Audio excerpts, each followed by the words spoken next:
Lain saudara, 3 orang ditetapkan sebagai tersangka kasus beras oplosan yang melibatkan PT PIM. Dalam temuannya, polisi menyebut ada 4 merek beras yang tidak sesuai standar mutu. Polisi telah memeriksa 24 saksi dan juga sejumlah ahli untuk memastikan kualitas beras yang beredar.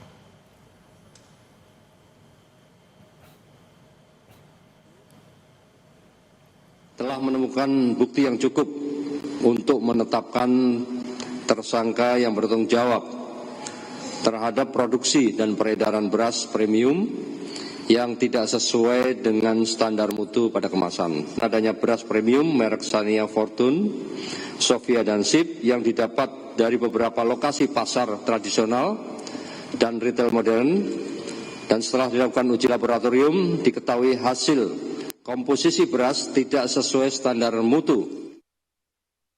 Informasi terkini dari Mabes Polri akan disampaikan oleh jurnalis Kompas TV, Cindy Permadi, dan juru kamera Roy Ilman. Selamat siang Cindy, bagaimana proses penyelidikan hingga polisi menetapkan 3 tersangka dalam kasus ini?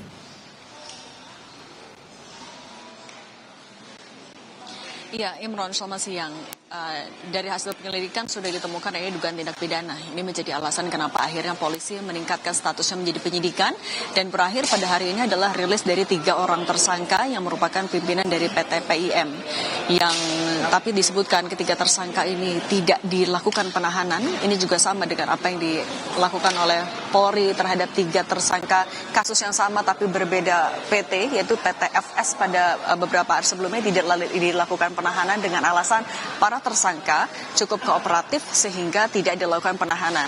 Untuk 3 tersangka ini juga tadi malam informasinya sudah dilakukan pemeriksaan, mereka datang tepat waktu memberikan pernyataan sehingga memang tidak dilakukan penahanan. Modus operandinya sebenarnya adalah dengan memproduksi dan memperdagangkan beras yang tidak sesuai dengan SNI atau Standar Nasional Indonesia.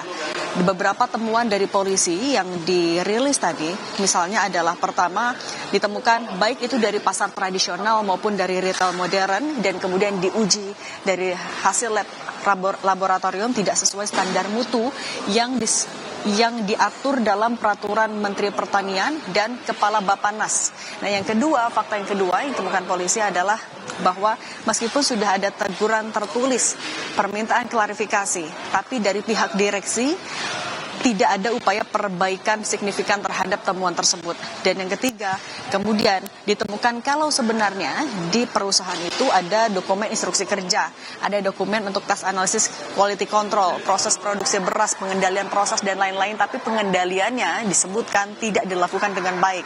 Dicontohkan misalnya, untuk proses quality control seharusnya dilakukan setiap 2 jam sekali, tapi faktanya di perusahaan itu hanya dilakukan dalam 1 hari, hanya 1 sampai 2 kali. Itu pun dari seluruh pegawai yang ada di bagian quality control ada 22 orang, tapi hanya 1 orang yang memiliki sertifikasi quality control. Itu beberapa fakta yang ditemukan dan menjadi modal polisi menetapkan 3 orang tersangka pada hari ini, yaitu S selaku Presiden Direktur PT PIM, kemudian AI Kepala Pabrik PT PIM, dan DO Kepala Quality Control dari PT PIM.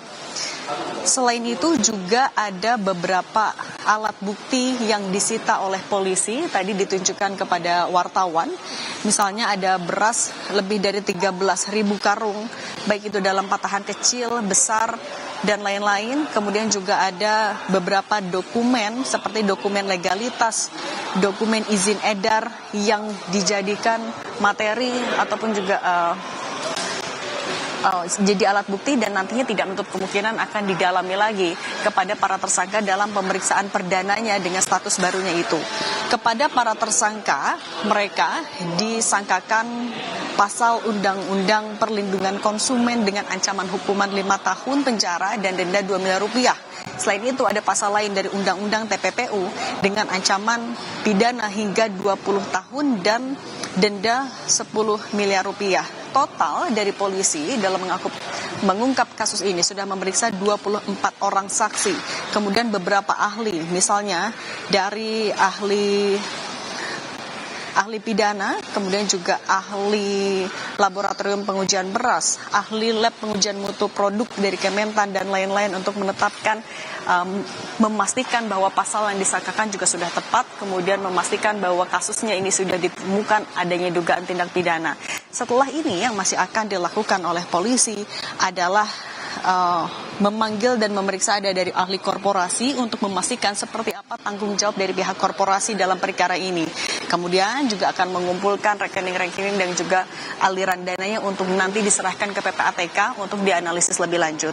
Dari Polri mengimbau juga kepada pihak terkait terutama tersangka, mengingat konteksnya pada tersangka ini tidak dilakukan penahanan untuk tetap bersikap kooperatif, mengingat sebenarnya Polri punya kewenangan untuk melakukan penahanan baik itu dari faktor subjektif maupun juga objektif. Kalau dari objektif sudah memenuhi, yaitu untuk pidananya lebih dari 5 tahun, tapi berdasarkan pertimbangan subjektif polisi memutuskan untuk tidak diperiksa karena salah satunya adalah bersikap kooperatif. Selain itu polisi juga mengimbau masyarakat untuk lebih teliti dalam membeli beras. Nah, tapi kemudian menjadi pertanyaan ketika masyarakat sudah teliti membeli dengan sesuai yang mereka inginkan, sudah ada keterangannya, sudah ada labelnya, apa yang bisa dilakukan.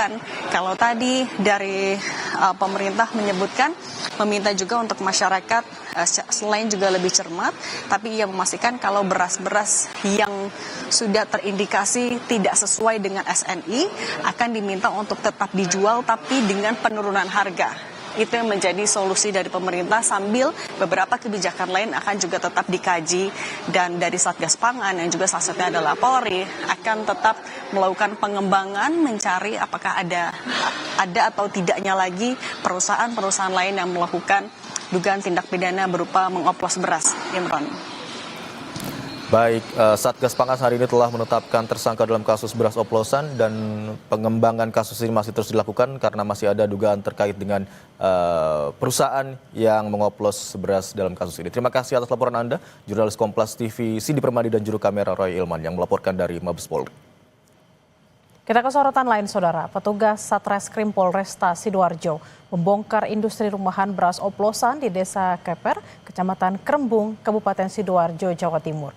Setiap harinya pelaku dapat memproduksi beras oplosan hingga mencapai 14 ton beras siap edar. Di belakang sebuah toko kelontong, pelaku sudah mulai memproduksi beras oplosan sejak tahun 2023. Pelaku yang telah ditetapkan sebagai tersangka menjual beras oplosan dengan kemasan 3 kg, 5 kg hingga 15 kg. Tersangka mencampur beras premium dengan beras medium, kemudian diberi label dan dijual oleh tersangka dengan harga beras premium. Tersangka dapat meraup keuntungan sebesar Rp546 juta per bulan. Bukan tanda SNI dan logo halal pada kemasan. Padahal pada faktanya belum memiliki sertifikat tersebut. Sertifikat pemilik tidak dapat menunjukkan bukti uji lab, tidak memiliki kompetensi dalam produksi beras premium dan mesin operasionalnya tidak pernah diuji kelayakannya. Dan kegiatan produksi ini rekan-rekan perlu diketahui telah berjalan sejak tahun 2023 dengan kapasitas produksi maksimal 12 hingga 14 ton per hari. Beras. Dan untuk mengetahui lebih jauh pengungkapan industri rumahan beras oplosan, kami akan berbincang dengan jurnalis Kompas TV Jack Robi di Sidoarjo, Jawa Timur. Selamat siang, Jack. Bagaimana awalnya bisnis beras oplosan ini akhirnya bisa terungkap? Baik, Imron. Terbongkarnya kasus beras oplosan yang berada di Desa Keper, Kecamatan Krembung, Kabupaten Sidoarjo ini berawal dari Satgas Pangan Polres Sidoarjo dan Mapolda Jawa Timur melakukan sidak ke pasar larangan yang mana berada di Kabupaten Sidoarjo. Sidak yang dilakukan pada 25 Juli lalu, Satgas Pangan mengambil beberapa sampel beras yang dijual oleh para pedagang. Akhirnya Satgas Pangan melakukan riset, meneliti setiap beras yang sebelumnya telah diambil. Dari beberapa sampel yang diuji di laboratorium terdapat bahwasanya beras bermerek STG yang dimiliki oleh MLS ini ternyata tidak sesuai dengan mutu yang tertera pada kemasan, yakni beras premium. Didapati bahwasannya beras ini dicampur antara beras premium dengan beras standar, yang mana dalam 1 kilogram beras premium dicampur dengan 10 kilogram beras standar. Hal itu akhirnya pihak Mapolres Sidoarjo membongkar kasus ini, di mana dalam perharinya